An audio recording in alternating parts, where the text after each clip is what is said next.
Brandon Rogers. What up? Dude, it's so good to see you.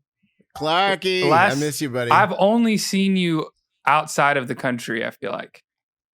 Yeah. Only in Punta Cana. You know, for the folks that don't know, I met you at the finale of the first finale of Idol. Yes. The last episode of Idol. I they brought some of us back to perform, and I think I met you there, right? Yes. Did we meet were you there on my season's finale, like the after party, or no? Yes, actually, I take it back. That is when I met you. I met you right after you got the news. I remember you, Blake Lewis, and Haley Reinhart were all kind of around. Yeah, well, they're some of my best friends, and Blake actually told me to tell you today. Hi. Aw, Blake's he's the best.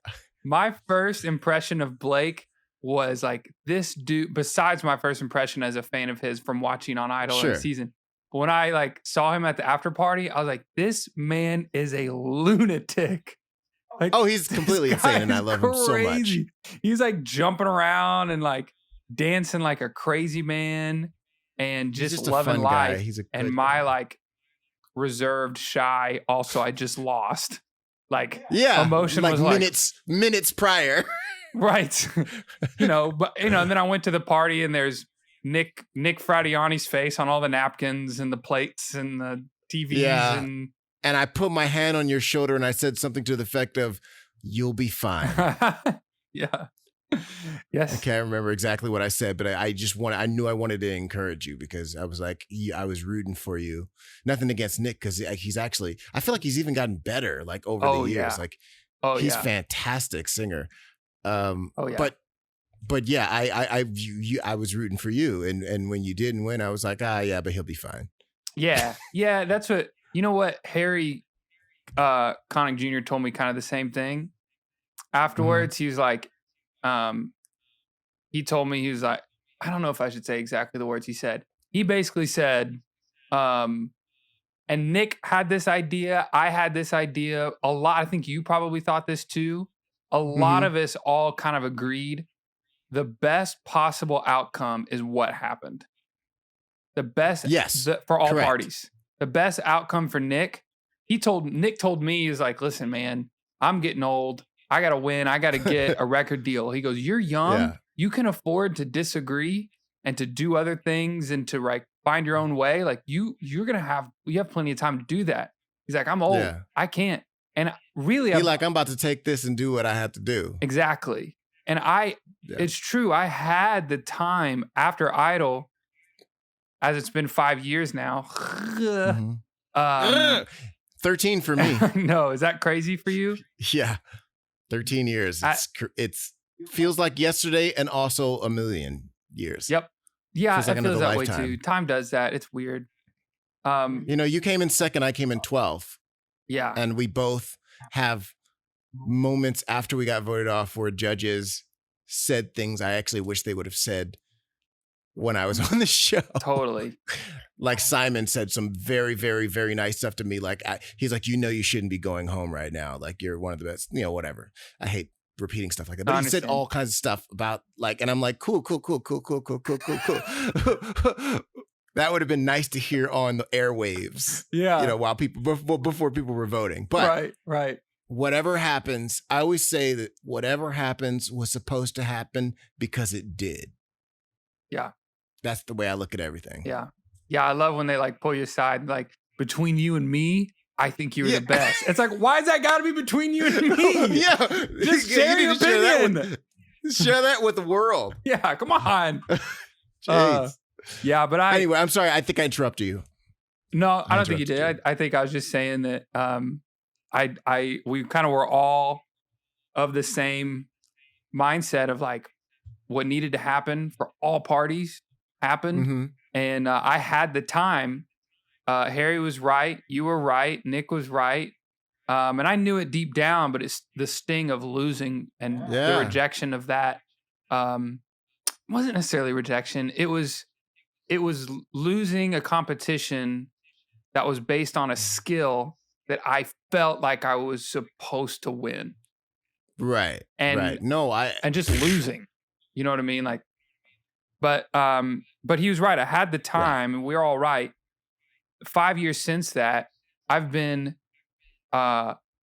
virtually independent the entire time. Like, I haven't been on a record label, mostly by choice. I haven't had like giant labels running at me or anything, but the small labels that Sure. have talked to me have been like, nah, I think I'll stick independent.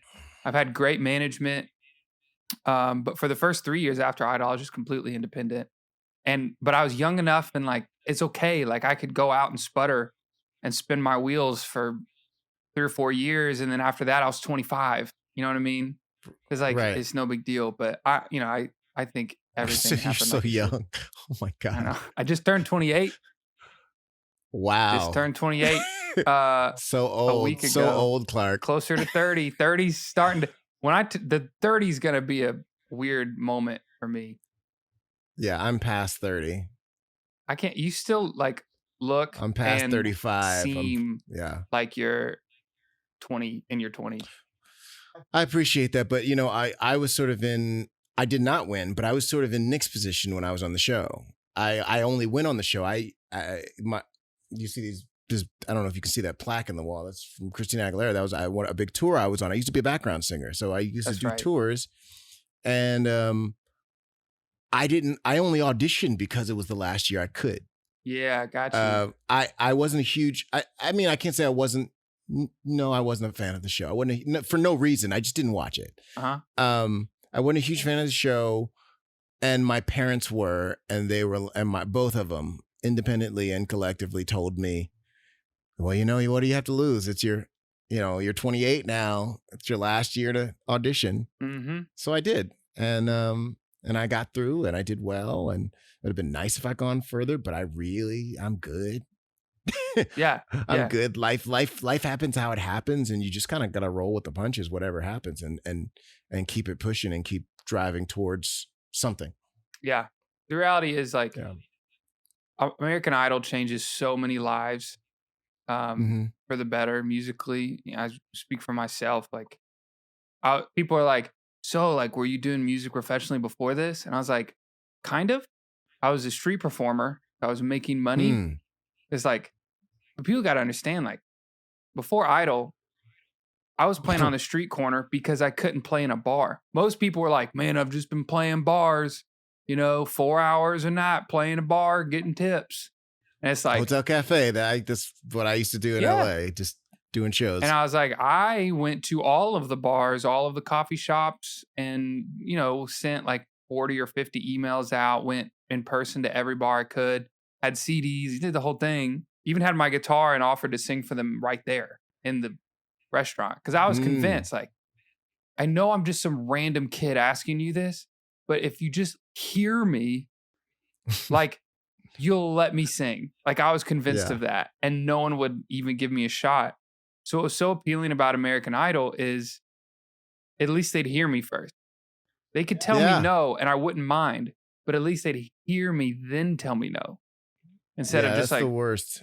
Go find your parents, It's funny. That's sort of I mean, I'm not running this interview. I was just saying that sort of sentiment, though, segues into this sort of moment that we're in the world right now. Like, as far as like being given a chance, but being able to be heard first, being able to be seen first, being able to be spoken to first. Do you know what I'm saying? Like, it just, I don't know. It just took my brain there. It took my brain to the idea of content before content and character before color of skin or orientation or lifestyle, whatever. Wow. Like, anyway. No, you're absolutely right. I didn't think about that at all, but I mean, it's exactly the same. And the last thing I want to do is try to make an analogy of my own life or what's going on. But in general, when someone is really good and then they're discovered in the music business, they were still good before they were discovered. Yeah. Like, the fact that they were good never changed. It was just they were discovered. And that's what we're looking at. The fact that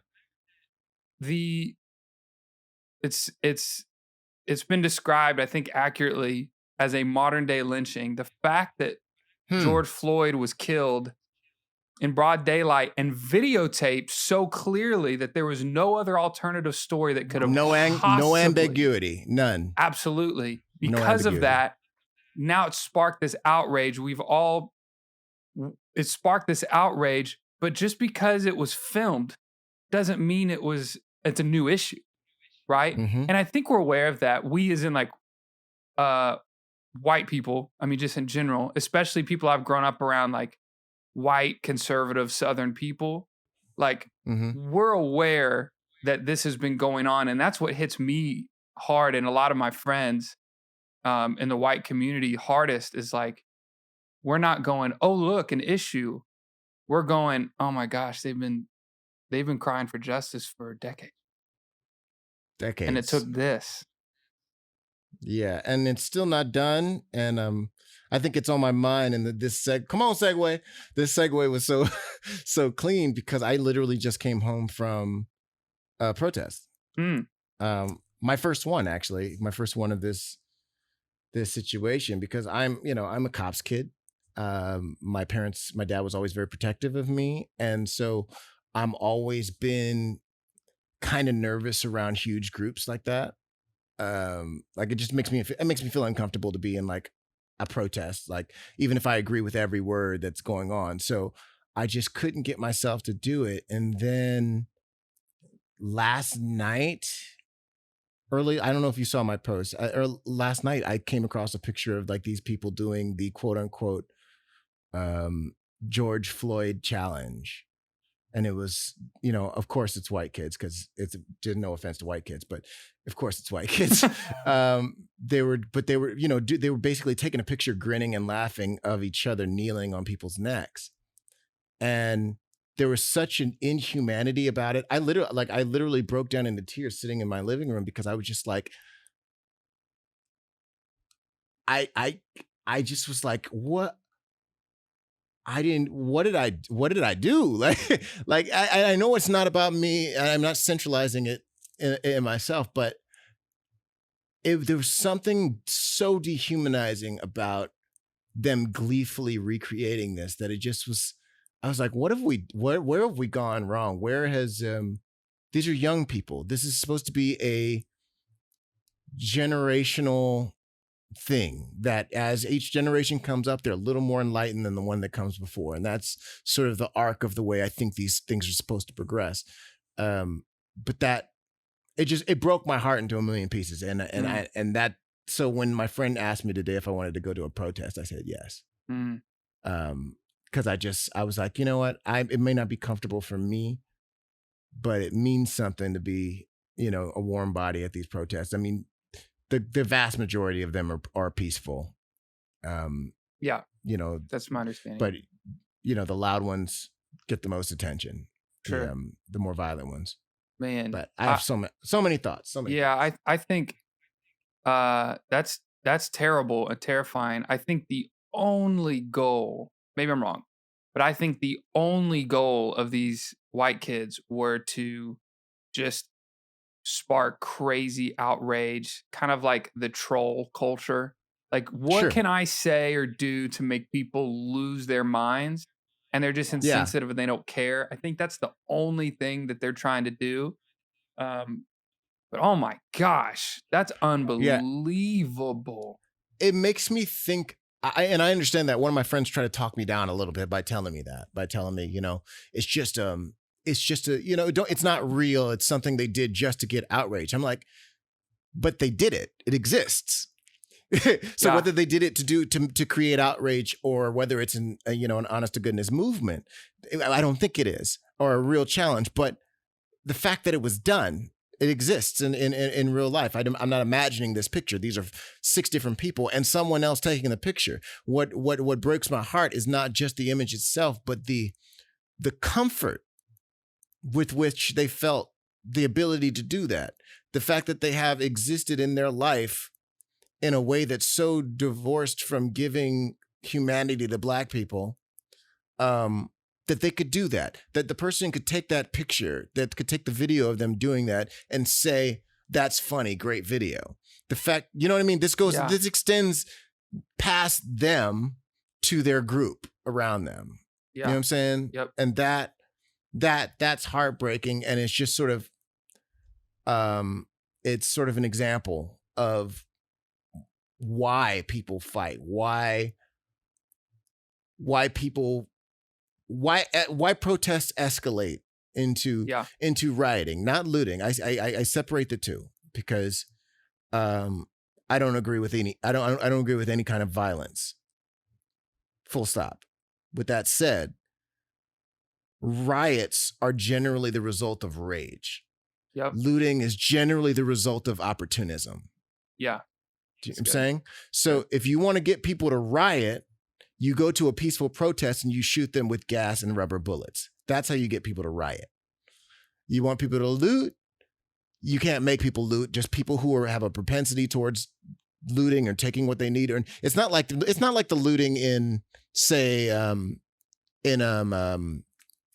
after Katrina. After Katrina, there was quite a bit of looting, but if you looked at them, a lot of times they were carrying milk, cereal, food from the grocery store. Yeah. That's different. This is a lot more opportunism. There's actors in there who are not of goodwill, who have no intention of protesting, but only of looting.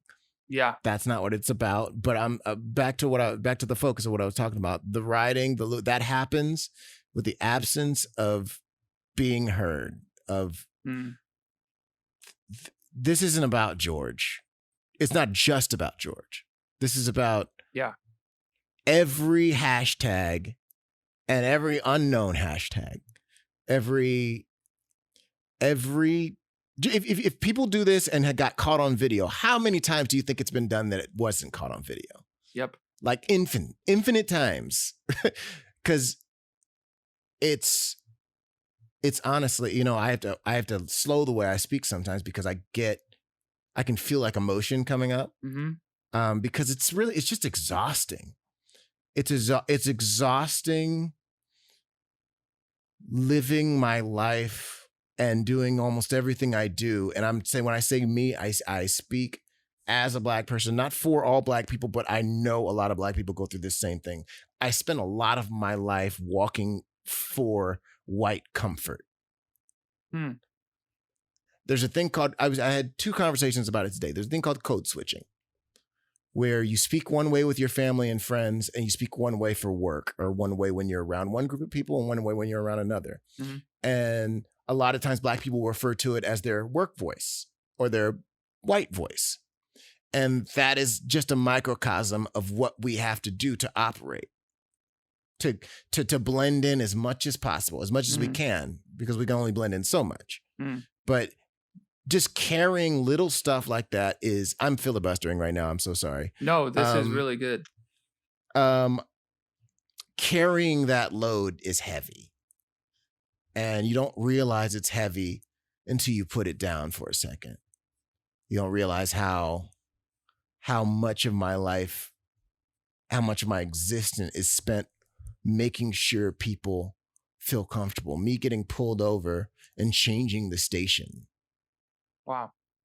Changing the radio station to something like, often I go to my classical station, which I do listen to. Yeah. But if I got pulled over, that classical station's coming on because it confuses the person who's pulling me over. It pulls them out of their stereotype instantly. And then all of a sudden, I'm not some Black guy they're pulling over. I'm an anomaly. Yeah. And that, I'll take that, because that affords me a little bit more leeway to have a real, genuine conversation with them. And then when the time is right, I mentioned to them that I'm a cop's kid. And then I wish I had a video for every time. So of the facial expression changes once they establish by, checking the title on my car, because my dad co-signed with me on my car. By once they figure out that I'm telling the truth, that I'm a cop's kid, I suddenly am a person. I'm suddenly their kid. Wow. I'm you know what I mean? I'm no longer I'm no longer a thug or a potential thug or a potential crime stop. Their hand moves away from their gun. Oof. You know what I mean? That's little shit. That's stuff. Sorry about the language. That's little stuff that that you just carry. You carry and you shrug your shoulders and you brush it off and you keep moving. But when you see stuff like the murder of George in the street, you just so shake. You just sort of like, wow, there's really nothing I can do. So why don't I just be? Why don't I just? I'm just tired. I'm just, you know what I mean? Yeah. Let me put this load down for a second. Yeah. And just be myself. That's good perspective that I haven't thought of as far as like I've heard of white voice.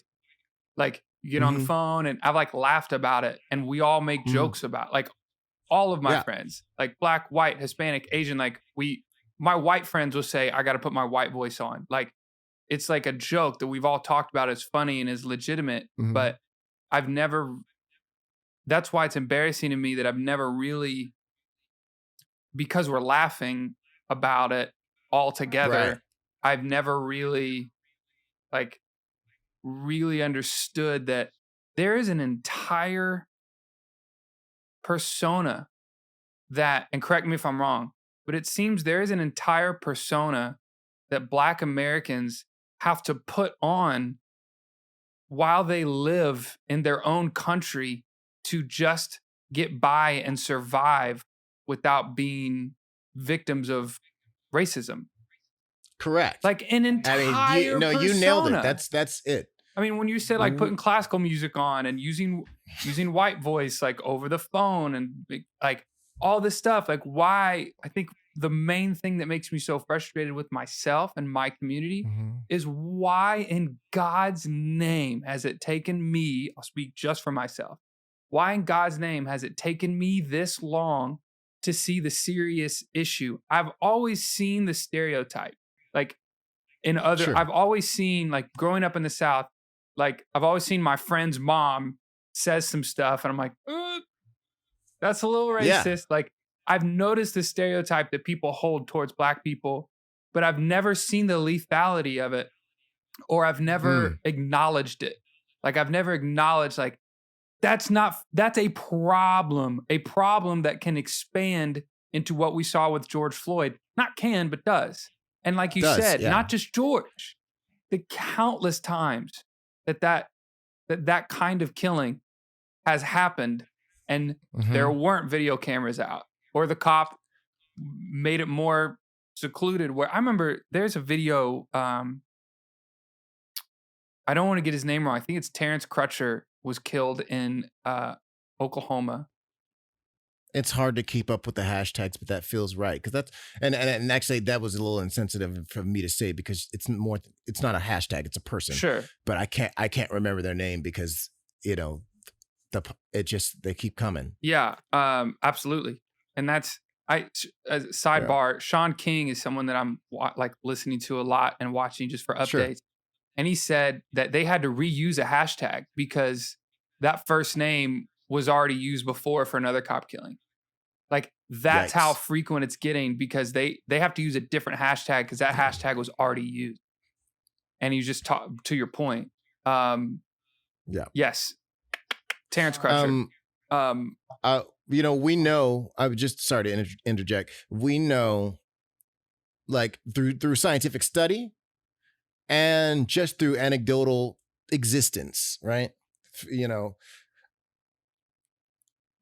If the person on the other line thinks that I'm white, they will treat me better. Simple as that. They'll give me a little more deference. They'll be a little more polite. They might give me that. They might give me that discount on my cable. Do you know what I mean? Who do you think? If I hear the person, because we can kind of hear it out. I mean, it sounds terrible, but we can kind of hear each other. There's little things here and there. Black people, especially if you have roots in the South. I grew up in LA, but my dad's from Arkansas. My mom's from Texas. I lived in Texas for 7 years, went to college in Texas.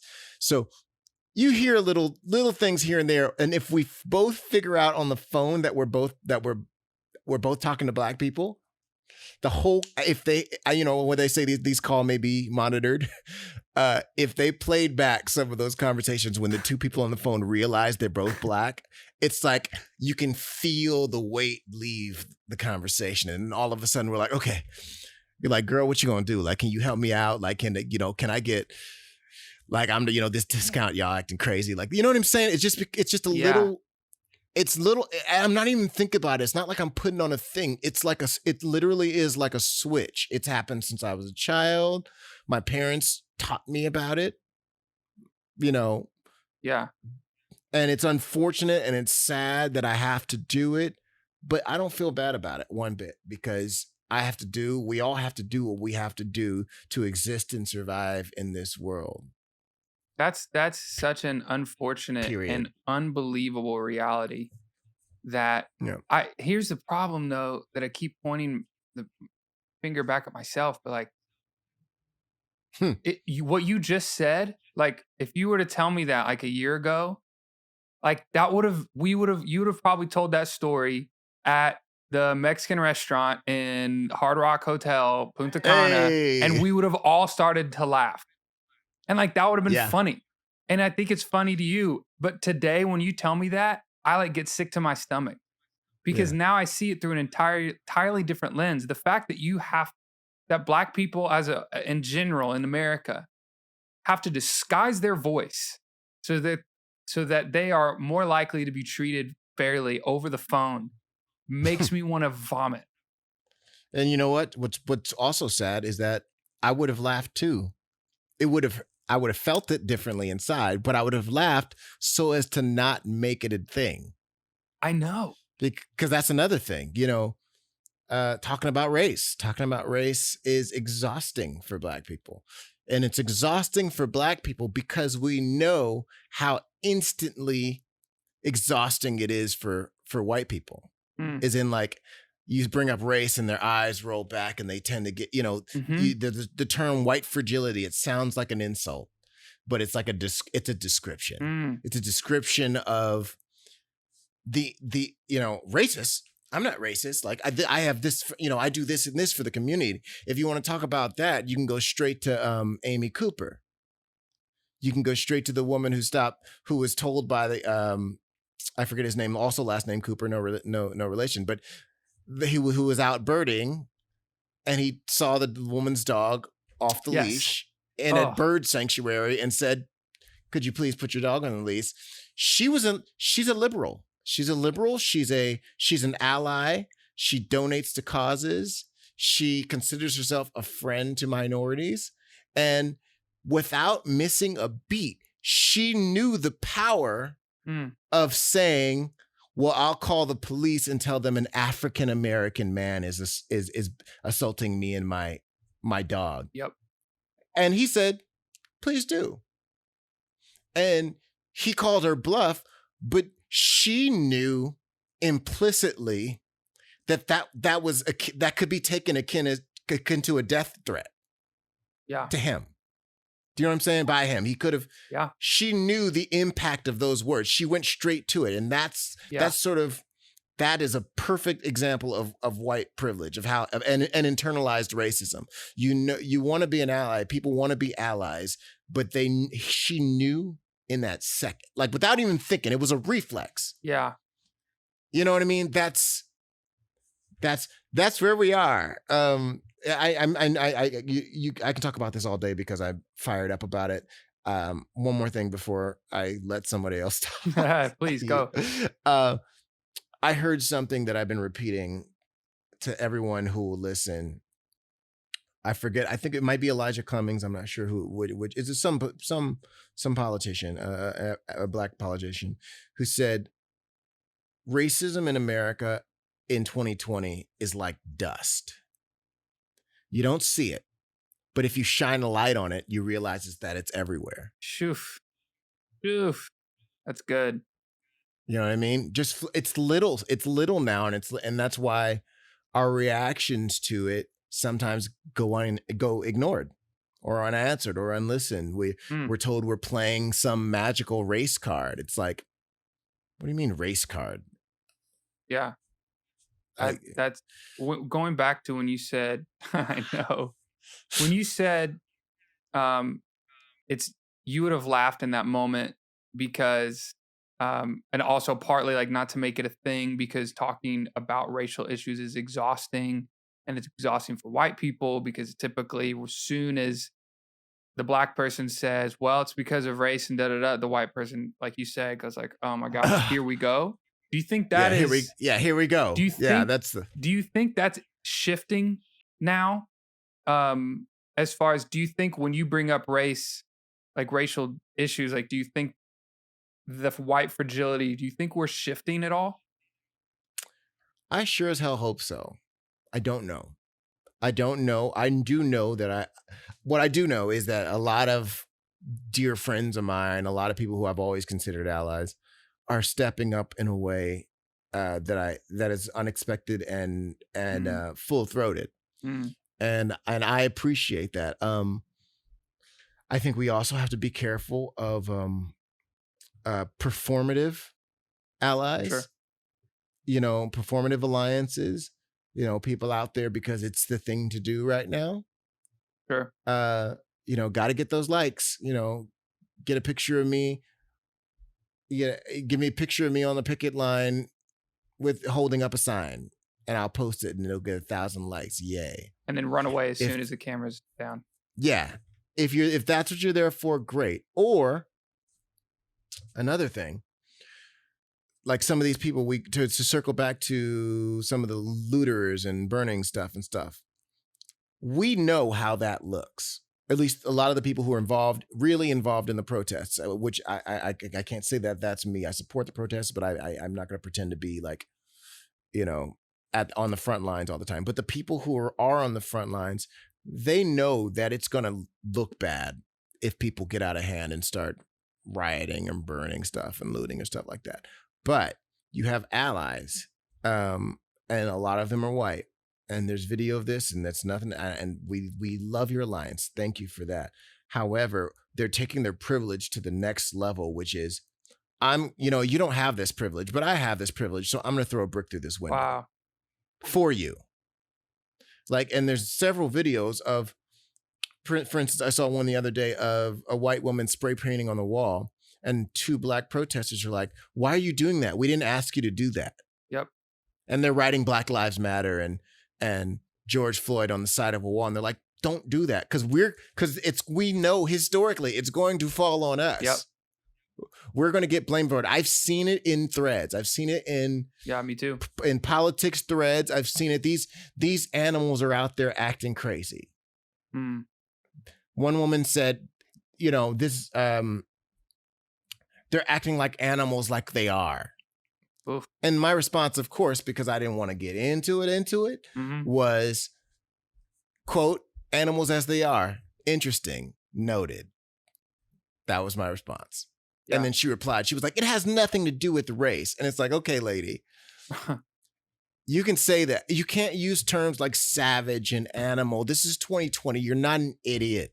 Yep. These things are loaded. These things have been loaded for 300 years, okay? Yeah. 400 or 500 years. Yeah. You can't pretend, you can't feign ignorance at this point. I'm sorry. You want to call somebody an animal, and it's a group that contains a lot of black people, then be prepared for the blowback of that. Yeah. Yeah, you're absolutely right. And I remember, because there was a lot of riots and looting in Nashville. Almost everybody I know went to the protest on Saturday, this past Saturday in Nashville. And it was peaceful protest, ended at like 5:00. And they're like, everybody go home, we're done. And then a huge group of people dressed all in black. And people were like reporting like 90% of these people are white. And they're all coming, and they got masks on, and they're all in black. And they said that they were flocking like birds from, like, when you see a huge group of birds and then one moves and they all like are perfect in uniform. That's what they were doing, as if they had like a text training thing or training, or like they all knew where to go and what to do. and they wreak havoc. And I remember I was at a friend's house that night. All I knew is that I went on Twitter and saw the Capitol building on fire. And I was so angry and upset because I'm thinking, no, we were all unified in this. Yeah. And now, and without knowing this group of anarchists that are coming and hijacking these, because if originally, like in my heart, I'm like, I'm with you, and then you do this, and you're smearing your voice, like it's ruining it. And then it took me to learn and to see that it was not the protest. It was not Black Lives Matter people. It was not those people at all. They went home at 5 o'clock. The Capitol building was burning by 10. Like, not the same people. And a lot of people don't know that. Like, I had to tell my mom that because she shared the same frustration I did. And I was like, actually, it's like 90% white people that are coming afterward that aren't even Josh from Hogue? The town. What'd you say? Do you know Josh Hogue, songwriter, Nashville? Maybe. Sounds super familiar. He actually got a bunch of hits. Huge guy, but nice guy. We're friends on Facebook, and on his thread, I'm not gonna say who it was in there, but on his thread in there, it got into it about that stuff. And I made a point because I didn't want to make white people feel uncomfortable. That's not what I went, back to white comfort. I did not want to make white people comfortable, but I had to post a picture of someone took a picture of the guy who set fire to the courthouse in Nashville. Posted a picture and it said, before news starts reporting that this was a part of the Black Lives movement, this is the guy who did it. And they arrested him eventually. Good. But I wanted to show them, I was like, this is a white guy. Not to make white people feel bad, but just so you don't associate this with like Black lives, because that's what happens. White people don't have. Okay, let me back up a second. One example of white privilege, which just a term I think is a correct term, but I actually sometimes don't like using it because it makes people's feathers bristle. It makes people like white guilt, defensive already. White privilege. I grew up poor. Like it's like okay, right. That's not what it's about. Okay. One part of white privilege is white people don't know what it's like to see a white person do a bad thing and know that all people are going to think that all white people do that bad thing. Meaning, have you ever been, lots of black people. Have you ever hung out with a black person and then a black person, like, they talk about a shooter or something on TV and a black person will be like, please don't be black, please don't be black, please don't be black. And we say that and we feel that deeply because we're very often lumped. You see some of the rougher aspects of of urban living, in some hip hop artists. You see that people start to attach that that's how all black people are. You don't, you have rockers, you have country people, you have pop singers, you have all these different types of white person. No one ever conflates them all together. It's a thing that's specific to us. You're so right. And so we sometimes feel protective of letting y'all know that we're all individual people just like you are. Yeah. And when you see someone, that's why it's so dangerous when you see a Black Lives Matter protest, you see a peaceful protest devolve into rioting and looting, then all of a sudden they're like, damn, bro, those black people out there, they're messing up, they're muddying up their message. I was with you for a second, right, but now I'm not because you're burning some stuff, which, to segue, plays into the reason for the riots in the first place, which is not being heard, which is you didn't hear people. So all of a sudden you didn't pay any attention to it until they started burning stuff. You know what I mean? Yeah. Like you care more about that than you do about the reason they're rioting. Yeah. That's a frustrating aspect of this, seeing people who didn't say a word about the murder suddenly posting about rioting. Oof. And it's like, Oh, now you're awake. So you're saying now you're awake. Now that I burned some stuff, I'm not saying it's good to write. That is not what I'm saying. I think it's terrible. I think it is a terrible way to channel your rage. But I don't know if you read did you read my essay? I did, yeah. Okay. In my essay, like I said, there are lots of sparks coming from all different directions, and you can choose how you want to do, hopefully you focus into peaceful protest and action and a plan. But Black people are covered in gasoline, and we did not pour it on ourselves. And so I think it's important to understand, or at least try to understand, how these things escalate rather than just condemn the action while ignoring the murder that led to it. Anyway, everything always has a spark. Yeah, I totally agree. And George was this spark. Mm-hmm. And I think like what you said about racism and being like dust, you quoted someone who said that. I wish I made it up. It's I know. So good. It's so good. And but what this has done, I think this has, and at least in my life, there has never been such a grand light that has shown dust in my life. Certainly for me personally. And here's something I struggle that I really want to ask you about. Okay. As a especially as a son of a police officer, when we hear about a shooting, or we hear about a Black man or woman being killed, and the story is he either charged a police officer, or he reached for what looked like a gun, or he there was a reason that the police officers had to take lethal action. And then you have one group of people saying they went out, this was first degree murder, they plotted out and they wanted to kill this person, and they did. And then you have because this was before, when the Black Lives Movement kind of first exploded. This was the polarization and the divide that we had between the Black community and a lot of the white community. Was there was a story that they just went out and killed him. And anytime a police officer killed a Black man, it was murder.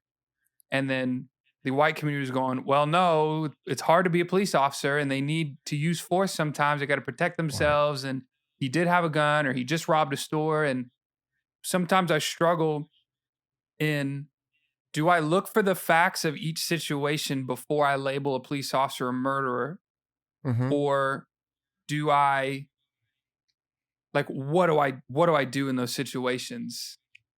I say yes and. Okay. I say yes. Obviously, you want to know the truth of the situation. You want to know the facts of the situation. And let me actually rephrase. I'll say yes, but. Okay.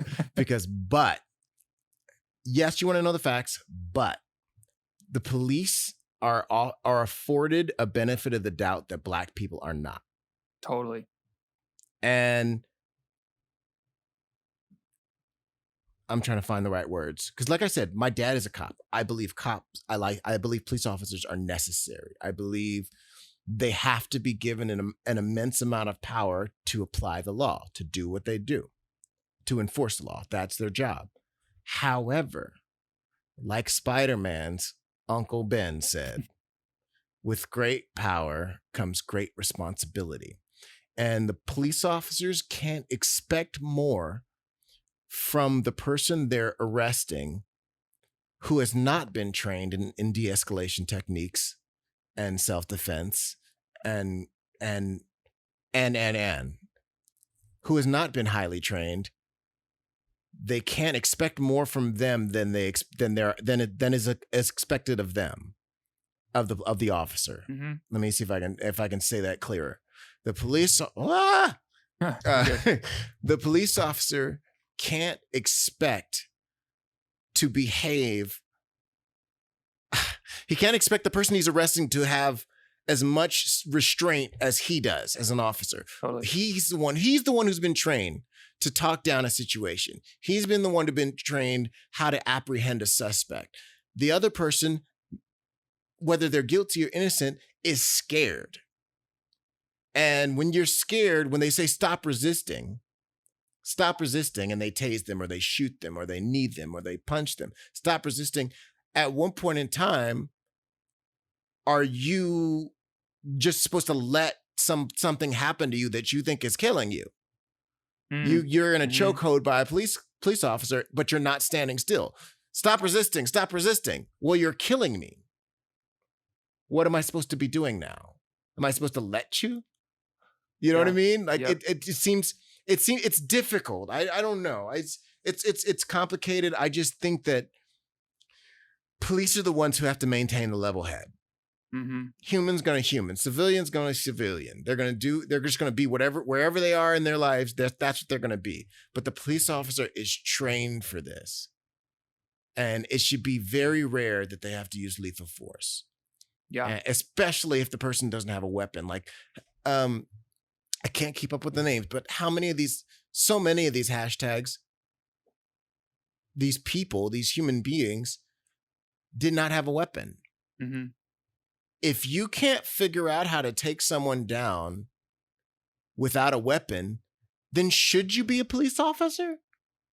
Like maybe, boo, that's not your calling. Maybe that's not for you. I don't think everyone should be a police officer. I stopped short of saying being a police officer should be a calling. I stopped short of that because some people have callings for bad reasons. Do you know what I'm saying? Some people have felt slighted in their life and they want more power, so they go be a police officer. Right. But some people generally want to serve and help their community. That's the person who needs to be a police officer. My dad will tell you straight up, there are tons of people who he's worked with in his 32 years on the LAPD. 32 years of being a sergeant, an officer, a lieutenant, and a detective. There's the 4 titles he's had. Wow. He will tell you there are lots of people who shouldn't be there. Whether they have bias that they came in with or rage that they came in with. People who bristle at anyone who questions their authority. People who don't know how to talk to the people they serve like humans. People who have actively referred to their constituents as, not constituents because nobody's voting, but you know what I'm saying, to their community. People who have referred to people in their community as animals in presence of my dad, a black man. Because he's wearing the uniform. So that kind of makes him, just like when the cop pulls you over and you're the son of a cop and they're like, oh, yeah. Yeah. And this gets tricky because it's not just a race thing in the sense that only white cops do this. Black cops do this to black cops. Latino cops do this to Latinos. Asian cops do this to Asians. It's a training thing, I think. I think it's bigger than just the race of the officer because you can't exist in a system of white supremacy, which it is. And I don't mean that as a pejorative. It is, I mean, whenever I say racist or white supremacist or white privilege or things like that, I don't mean it as an insult. I'm using it as a word that describes the scenario that I'm talking about. And this is a white supremacist existence. And so when you exist in a world of white supremacy, it is impossible not to be affected by it. It is impossible for me, even me, to look at some of my black brothers and sisters walking down the street and fight the stereotypes that I've heard and seen on TV. It's hard, a cop who maybe didn't spend a lot of time with a lot of black people or maybe did, and just everybody's got their own things going on in their head, might still react with fear of a black man like a white officer would. It's just, wow, this stuff is messy. It's complicated. So interesting. Yeah, it's I good. don't have an answer. I'm riffing here. I'm No, sorry. that's good. That's good perspective. That's good perspective. What would be a way, do you think, practically to keep? I mean, is it to keep police officers that have that like racist bent in them, or that white supremacist bent, or that like rage that they come in with? Like, is it just as simple as having a more like it's harder to get in the force, or is there an issue where they don't have enough people and they need people, which makes them grab on and bring people in that maybe shouldn't be there? Or what's the way to make sure those people aren't in? Because I saw what you said in your essay of like, if out of 1,000 cops there's 10 bad cops, that means there's 1,010 bad cops, because the 1,000 need to rid the rot. Like they need to get rid of the rot. So like, Right. what do you think is a way that would happen? I mean, it's like that Eminem analogy that was going around during, at the peak of COVID, which is, when they were saying 2 to 3% of people who had got COVID died. And there was an analogy that went around. If you had a bowl of 100 Skittles and someone told you 3 of them were poisonous, would you eat any of the Skittles? And that's how it is with good and bad cops. I don't know. Wow. I don't know I don't know who's the good cop or the bad cop. Yeah, I don't know. great point. And so if you're like like I said in my essay, I was quoting Chris Rock, some jobs can't have bad apples. I'm, and that I know that's not fair, but that job has more power than normal people do. Yes. There's too much power at stake. There's life and death at stake. I think the point of entry to get into being a cop should be higher. And I know I don't want to say I know, but I think from what I've heard, it's a little bit of both. Yes, they don't have enough people. And 2, sometimes they have to take the people who really want it. And sometimes the people who really want it are the people who should have it. Wow. And that's a tough, who makes that distinction? I don't know. It's not my job. That's above my pay grade. It's up to them to figure out. That's why it's about police reform. They have to take care of themselves. They have to find out who their people are. I mean, I wouldn't take it to this extent, but I saw a meme that sort of like, I was like, oh shit. When they talk about finding out, when there's studies finding out that there's groups of white supremacists who have infiltrated the, police departments all over the country and just become cops because it's a good way to get some blacks off the street, perhaps, right? Yeah. Right.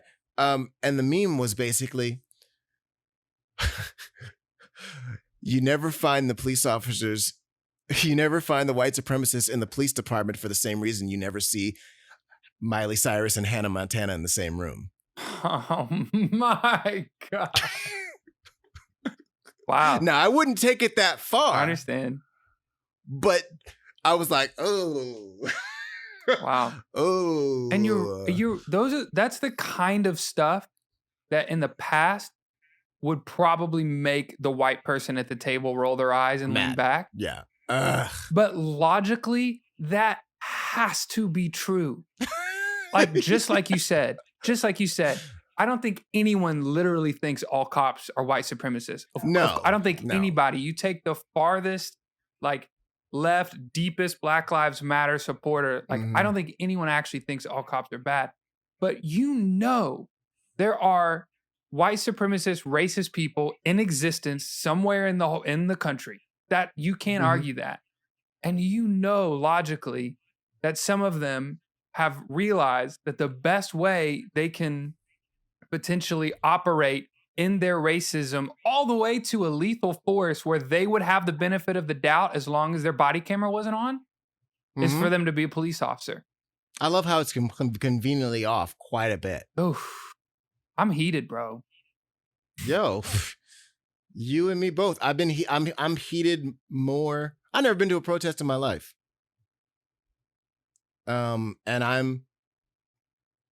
I'm more upset by this whole, upset's the wrong word.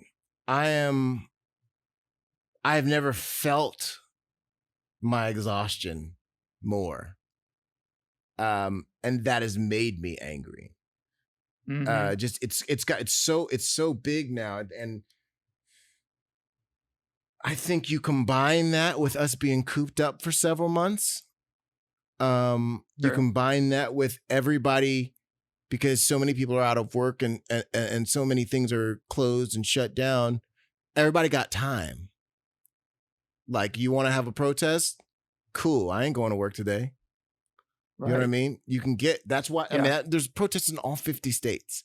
That's why, like you said earlier, I feel there's something happening. I feel like we're in the middle of a very long chapter of American history in future books. Yes. Wow. Yes. You know what I'm saying? Yes. I think we're in the, I don't think we're in the beginning of it. I think we're in the middle of that, of that 2016 to 2000, to 2020, excuse me, 2020. Actually, probably it'll probably start from the Obama years to now, just because I don't want to get into politics, but the juxtaposition of going from Obama to Trump and the through line of the country during that time. I think that, regardless of your political leanings, will read fascinating in retrospect. Yeah. When you're in it, when you're in it, you pick your camps and you just look, you know, and you pick your side and you just ride with it. You know, everybody right now is a little too ride or die for their side. You know, I'm talking about the left-right paradigm of politics. Yes. In the future, though, detached from that with a little bit of like space between it, I think people will look back and be like, yo, that was some wild shit that went on. Like, yo, America was wilding for like 8 years, 12 years. Because something happened. I don't know. I don't know. Something happened, and our cracks that have probably been here, that I know have been here since our original sin of you know, human chattel slavery, of not just in, you know, indentured servitude, because a lot of people like to make that connection. Well, you know, people came over here, you know, with the Irish, they were like indentured servants. Yes, that's indentured service. Once you paid it off, you were free. You were done. Right. It's terrible, but it's not chattel slavery, which is a specific term meaning that you, your kids, your grandkids, your great-grandchildren were slaves before they were born. Yeah. Right. It made me, I got a little choked up just saying that out loud. Yeah. Do you know what I'm saying? Like, the horror of that. And we lived with that, and people live with that. I say white people lived with that forever until it was fixed. And then when it was fixed, you know, in Reconstruction after World War II, we allowed the South to thrive. Not the South. We allowed the Confederacy to thrive, even in secret, basically. You know what I mean? They began, and they continue to idolize. They never lost. They lost, but they didn't lose. And then that continued. And then Jim Crow. And then it just, you know, this is not ancient history. People, my dad grew up in Arkansas and, you know, born in 1948. So he went through all of this. And that's one generation before me. That's not. Yep. You're so that's right. not ancient history. That's how far do you think we can come in X amount of time? How many years will it take to erase 500? And that's generally the argument that I make when people tell me there's not racism anymore. It's 100%. Like, sure, it's better, but what world, what would make you think it was gone? Well, we elected Obama. Yes, and then the guy who basically accused him of not being a citizen for 8 years was the guy who was picked to be the next president. So if you can't tell me that there's something deep and transient about racism in America, then I've got some beachfront property in Iowa to sell you. Yeah. Well, I think what you said is like, it's just the exposure of the cracks that have been here, like you said, for a long time. And I heard Sean King say something about why he thinks history is repeating itself, and that we have slavery, like you said, where it was just if you were black, you were a slave, and your children and your children's children's, period. And then we outlawed that. Okay, cool. Abraham Lincoln, awesome. And then Jim Crow. Okay, well then we kind of fixed that. Okay, great. Then Alton Sterling, Terrence Crutcher, and George Floyd, Ahmaud Arbery, like you have all these things happening. And he's saying that it's because the values don't change, or the values have. I think the values have changed as a whole, right? If I was born and raised in the hometown that I live in 70 years ago, there's a strong likelihood that I would be brought up with like racist teaching in my head. So values have changed. You'd probably be a good old boy. Because values have changed, because I had great parents that, and I even living in the South and living in the country, there was zero like racist teachings or thoughts that ever came into my head, even amongst my friends and stuff. So I agree with you. It's gotten better. But there are people with the values that have not changed. And when you have someone said like, okay, slavery abolished, 1865, the end of the Civil War. Do you think all those slave owners just took a pill and thought that it was a good idea? You know what? That's a great idea. Yep. You're right. All equal. Separate but equal. Separate but equal. That's a great point. Yep. You think they just took a pill that made them not racist? After Jim Crow, do you think those, all of the restaurant owners and those kind of like people who wanted the blacks to eat in the back, or where you think they just took a pill? What do you think they taught their kids? You know what I'm saying? How about that? And who are the kids? Yeah. The kids are the generation that are police officers right now. Or, and again, I want to I want to just like be so clear, and it's annoying, truthfully, that I have to be so clear. And I think that we have to be so clear when we're talking about this issue, but I want to be so clear that there are so many great cops, and they're not all bad cops. Yes. I get it. But just like you said, if there were 100 Skittles and you knew 2 of them were poison and were going to kill you, would you eat any of them? That's the point. And like, to go more on the Chris Rock quote that you said that I loved, is so right. It's like, oh, it was just a few bad apples. And he said like, oh, that's a nice name for murder. That's pretty nice. He said, what about like airline pilots? If American Airlines was like, we got great pilots. There's a few that like to crash in the mountains, but there's just a few bad apples, bear with us. Bear with us, yeah. Just like you said, there are some organizations and there are some people that have so much legal power. A bad apple is not acceptable. We can't just go, well, this, I know bad cops. Yeah, so-and-so officer, whatever. He says the N-word all the time, and he just talks about that. Yeah, Chuck got a little girl the other day. Even if it's just rhetoric, like they got to go.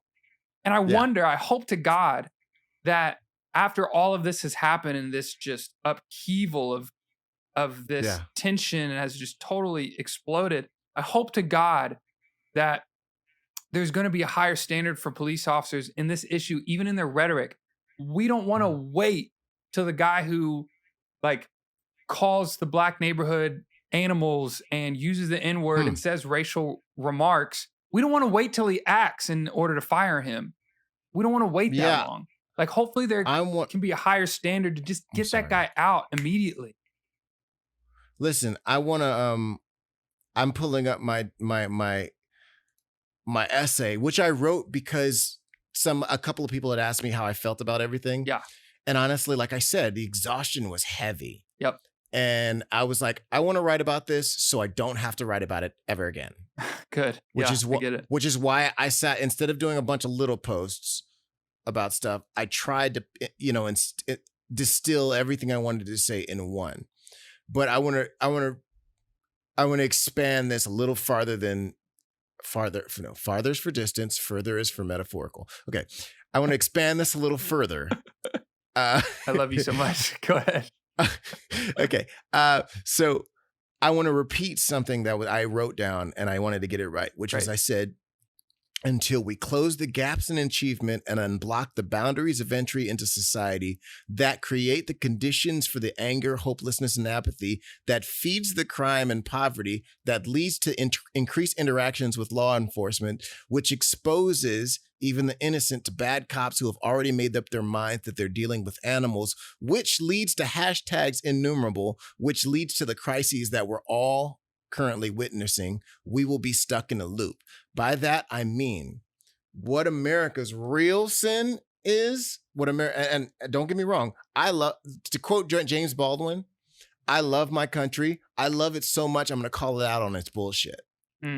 Because you don't let a kid get away. You don't let a kid get away with everything. You don't let a family member that you love and care for continue doing things that are bad for them. You say something. That's good. And so what America's, I think, big sin is that we never, we pay lip service to acknowledgement and never try to fix the problem.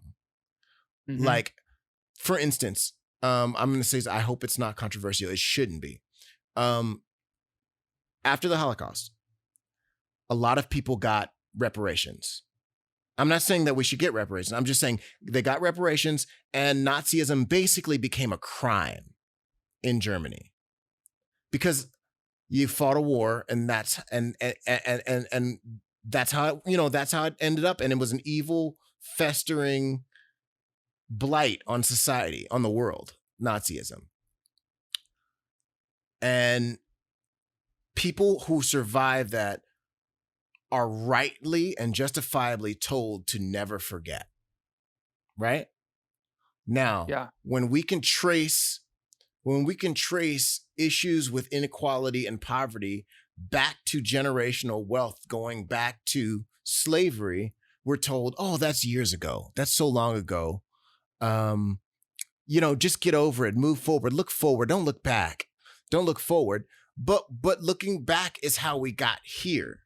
So if we don't look back and learn like they did, like Germany did, like the people who escaped that awful, awful Holocaust, like people who got through that, learned to move forward through it, learn from it, and built upon that knowledge, as opposed to us always being told that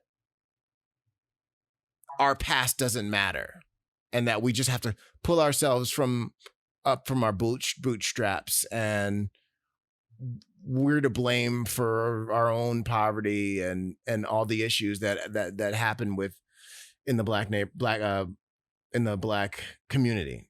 And it's just frustrating. I get frustrated thinking about it. I get so tired. It makes me sleepy. I'm just exhausted. I get it. I don't think I've ever felt personally like such looming dread and like a burden in my life than the past week. I really don't think so. Like, and it's for several reasons. It's kind of like, and I said this in a post of mine, and I don't want to just sound like a broken record, but like, break it.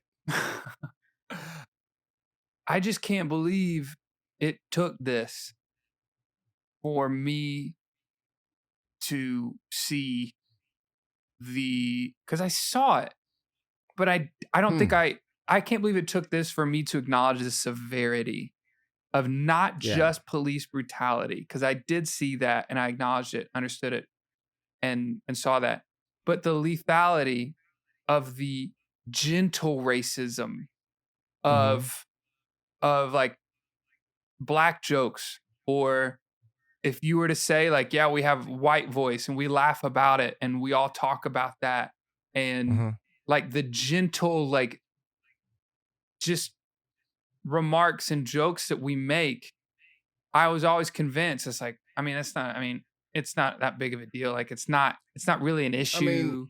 It's in a way, it's not your fault because we're good at pretending.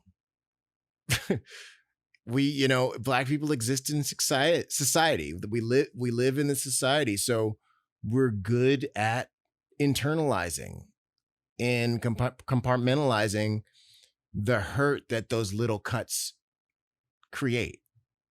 You know what I mean? All those little cuts, you maybe feel like it wasn't a big deal because we didn't make you feel like it was a big deal, you know? And maybe we even convinced ourselves that it wasn't a big deal, but it's cumulative and it builds. And where does that go? Yeah. When we are speaking out now that is like the trend, and I don't mean it's like that makes it sound empty. That's the thing that everyone's doing, as I'm very proud that everybody's doing. Speaking out on social media. I mean, everybody, bro. Like when I saw all the white Southern preachers on Instagram like start posting about how terrible this was, I was like, whoa, that's a big deal. Because it was unambiguous. Huh? Because it was unambiguous. It was clear as day. That's right. There was nothing he could have been doing on his stomach with handcuffs behind his back, with two people on his body, one on his neck, that would deserve that kind of fate. And there's nothing. And especially when he literally died and he's laying dead. And for around 5 more minutes, the officer kept his knee there with his hands in his pockets. Oh, God, I want to. Yeah. I remember, did you watch the full video? No, I refused because I felt like it was, this sounds terrible, but I felt like it was something white people needed to say, not me. Because I feel like there's a certain trauma that a lot of people don't talk about with a lot of these, you know, a lot of these killings obviously have been going on forever, for a long time, but now everybody's got a camera and people share these videos that are outrageous. And how do people think that makes like a black person feel to see that, to constantly see themselves being treated as such? And I just didn't want to see another one. I felt like there's been too many of them recently. And it's just back to back to back. And I was like, show it to white people because they don't believe us when we talk about this stuff. Do you know what I'm saying? I could not agree with you anymore. I was like, I don't want to see it. I still haven't seen it. It's come on a couple times while I'm watching the news and I turn my head. Because you don't need to see it. I don't know. I know what happens. Yeah, you're being aware. You're aware. This isn't news. I read the book. I'm good. Yeah. I don't need to see the movie. You know, right. I'm good. You're right. This isn't news. This isn't news to you. It's not news, and it hurts me. It physically hurts me, and this one hurt me more so than others because there's an old saying, about, not old saying. I guess it's more of it's not an idiom, but whatever. It's an old saying, I guess. But I can't think of the word. But that being black in America feels like you've always got a foot on your neck or a knee on your neck. And there was something about that, because that's an old thing. That's an old saying. Something about this video showing that specifically the knee on the neck of a black man killing him. That, I think that added a clarity to it. That's why it resonated. That's why in friggin' Iran, there were gatherings with a picture of George Floyd in his honor. Yeah, that's why they were rioting in Paris. That's why they were protesting in London and tons of other countries and in all 50 states. There was something about this that was different, and I'm glad. I'm glad that people are hearing it and the message is clear and ringing out. I'm sad that it took this to do it. Me too. Yeah. Me too. I mean, it's not like we don't have it's not like we don't have hundreds of years of examples. Yeah, absolutely. And that, again, that's why I think it hit me so hard and hurts me so bad that it took this much. but that pain in itself is so necessary for Mm-hmm. all of white people. Like for all of it, like you said, it's like I think that was for white people to see. I didn't need to see it. Like the I'm pain good. and it's not like white guilt. I'm not like, oh, I feel guilty because I'm white. It's Mm-mm. not that at all. It's not that at all. It's just that this has been an issue so long, and just because the light was there was a light shining on the dust of that is racism. Just because there's a light that was shining on this doesn't mean this is the first time it's happened. And I think we're all realizing that and feeling really stupid. Yeah, Um, I don't. I That's another one, like white fragility, white privilege, white guilt. I don't. They all mean what they say. I mean, they're all like mhm, descriptions of things, but I hate when people use the term white guilt because it makes it feel like it's a punishment for something. It's like it's just no nonsense. It's nonsense. Excuse me, not nonsense. It's knowledge. It's just knowing. If you know better, you can do better. You don't have to feel guilty about it. But you can acknowledge that your walk has been different for the person than you're dealing with. It doesn't mean that mhm. Yeah, you've that's had it good. easy. Good description of white. Another good description of white privilege is just because just because you're white doesn't mean that your life was easy. It just means that the color of your skin wasn't one of the things that made it difficult. That's a very good So you description. so you put two people in the same place, one black, one white. Most likely, the one who's white is going to do better because this guy's got one more thing that the white guy can't have, which is Hmm. the color of his skin. Hmm. So it's like, the white guy put 20-pound weights on both, put 25 on the black guy. Yeah. They might both do well, but one's going to have to push a little harder. Anyway.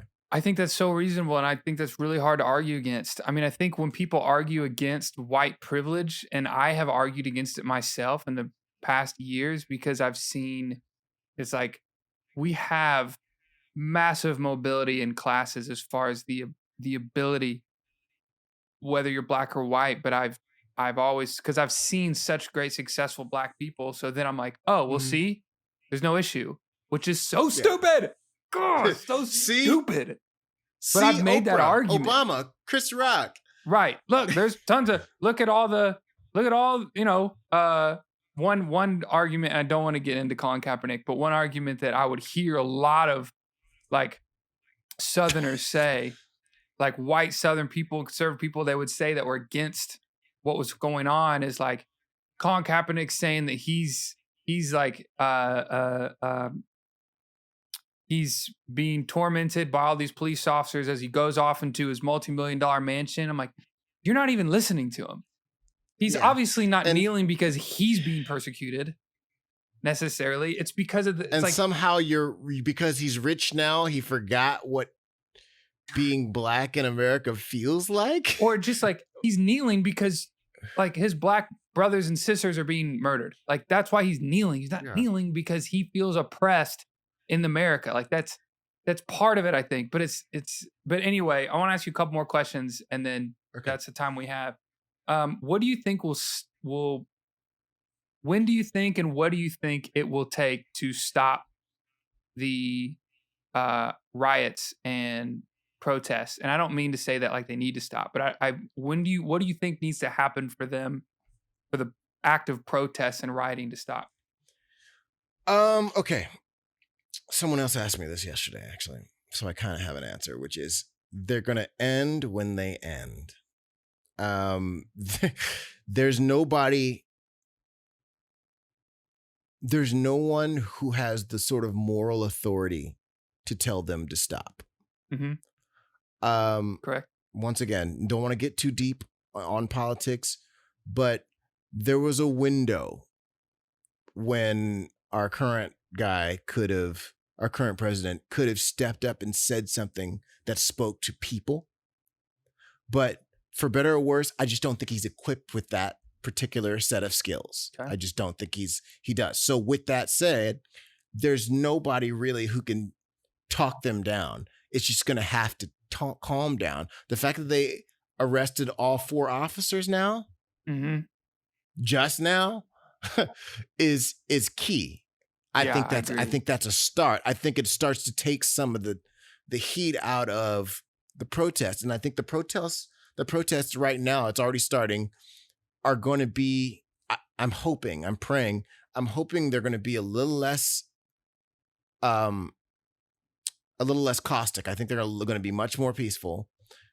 I think it's also going to take cops to calm the F down. As in, like, oh, it's an earthquake. Are you serious? Yeah. Come on, 2020. I need you to calm the F down. Oh my gosh.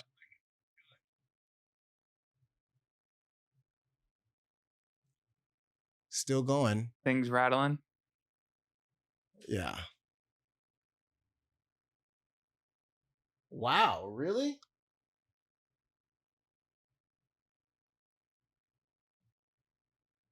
It's not a big one. It's just going. Persistent. Okay. Good Lord. Okay. Jeez. That was scary. 2020. Hold on. Sorry, I just freaked out a little bit. No, yeah, I get it. Okay. Anyway, I need the cops to calm down. I need them to not shoot gas and rubber bullets at peaceful protesters. I think the easiest way to get a peaceful protester to turn violent is to shoot stuff at them. Yep, my friend just posted, yes, there's earthquake right now. Anyway, okay. I'm just so I know I'm not crazy. Anyway, right. Sorry, you don't have to edit any of this out because this is actually like fun. How often does that happen in the middle of an interview, an earthquake? No kidding. Anyway, that's basically, I don't know what's going to stop it, but I think those things help. I think, I think there's something, like I said, I think there's something different about this moment in history. I think it feels like people are listening, and maybe willing to slide outside of their preconceived notions about race, and policing in America. Some are just going to be set in their ways, but I think it's amplified by the fact that this is an election year, and sure, whatever that means. But I think it elevates the importance of a lot of stuff going on. Yeah, I agree. I think that's my version of being neutral. Well, I think you're right. I mean, it's kind of like we don't know, and one thing that'll help is police officers, riot police officers, to not shoot canisters at people's faces and shoot them with rubber bullets that are being peaceful. I think the Asian cop, the Asian cop that was in the video of George Floyd, the fourth one that wasn't actually on him but was around him, he took off. He fled. Yeah. Minneapolis. So I guess they found him, caught him, arrested him. All 4 of them being arrested is big. And then upgrading the conviction for, I don't remember the officer's name. I don't really want to say his name, even if I did know it. That had his knee. I only remember his last name because he had the same last name as a friend of mine. That's the only reason I remember. Right. And I think I know it too. I don't even want to say it. It's not important. But his charge was upgraded to 2nd-degree murder, which is good, because at first it was 3rd-degree murder, which was a load to me, because 3rd-degree murder is killing without the intent of killing. And I think that was his intent, and they upgraded his the conviction to 2nd-degree murder, which is appropriate. That's exactly what happened. 1st-degree would be if he was plotting. I'm pretty sure if he was plotting and stalking and had this big plan to kill this person.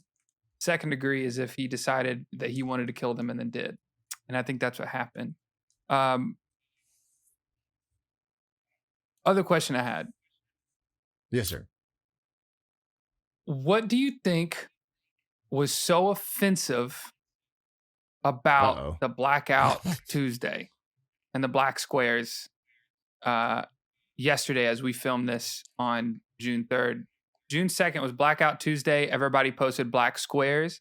Personally, I was so like, my heart was warmed by it because that was, in my eyes, that was solidarity in a very pure way, where I literally scrolled through my feed and all I saw were black screens and then captions saying beautiful things. Like, that warmed my heart so much.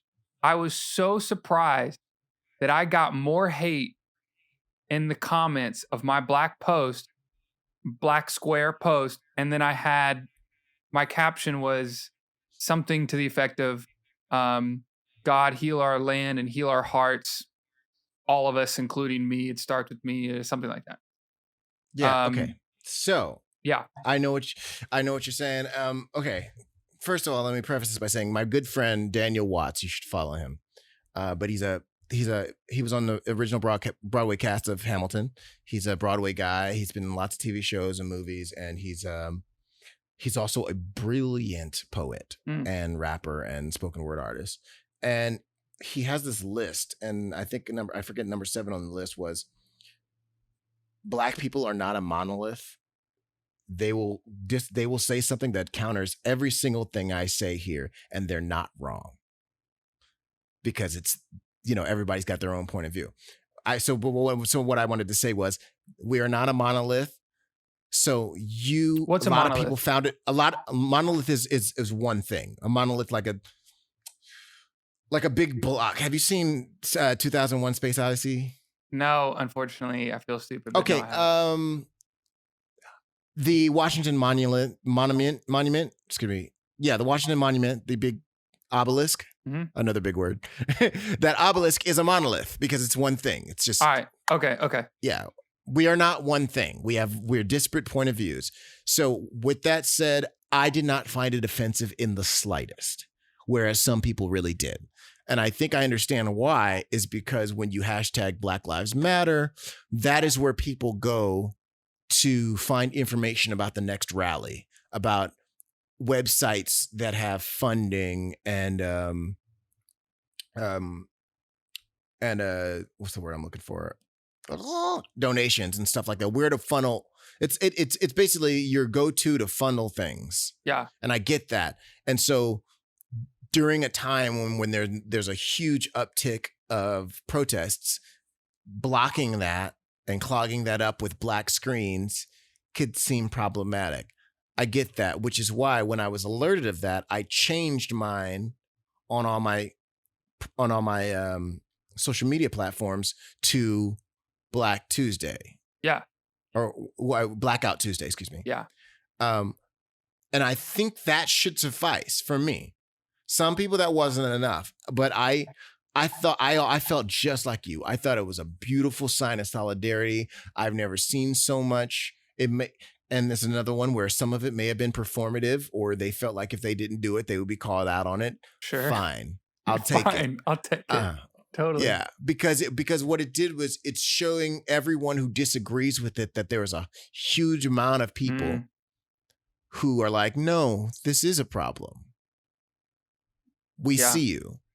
And for a group of people who is felt unseen as humans, not as performers, not as athletes, not as whatever, but seen as humans in a society, to be that seen is it warmed my heart. So nothing is the answer when you told me what's offensive about it. And there's nothing offensive about it to me. Other people may say it's offensive. I do not think so. Yeah. I think the beauty and the only thing that has given me comfort and hope, and I'd love for you to comment on this, and it'd be a good way to end the whole thing, is in the past when when Black Lives Matter really started, in the past when the Black community would cry out for justice, when there was police brutality or there's racial issues and racism systemically, specifically, fill in the blank, there would be such division in the country. And now that we see there is virtually a universal voice of the nation, of the world, that is saying this is not okay. And we've got it. People like, there's so many people like me that are saying, God, show me where I've been wrong and not even known it. And I'm telling you, like, show me help me where I've been wrong and didn't even know it. And we're not only coming at the uh the lethality of racism when there's police brutality that is killing black people, but we're also going, how do we change this in our hearts? I've never done anything to harm any black person in my life, but show me the places where I have spurred on or I have been a catalyst, even in the slightest bit, even in a butterfly effect version of racism in any nuance. Like, let's get rid of this completely. I think that's the voice of the whole world right now. That's where I find hope. Do you? Again, I'm ashamed that it's taken this much, but I'm just glad that we're here at the same time feeling sick that it's taken this. But I really want to, if you feel appropriate, to kind of end this on the bright side. It seems such an inappropriate term, but the hope, if there's any hope in this situation of the solidarity that we're seeing, what are your thoughts on that?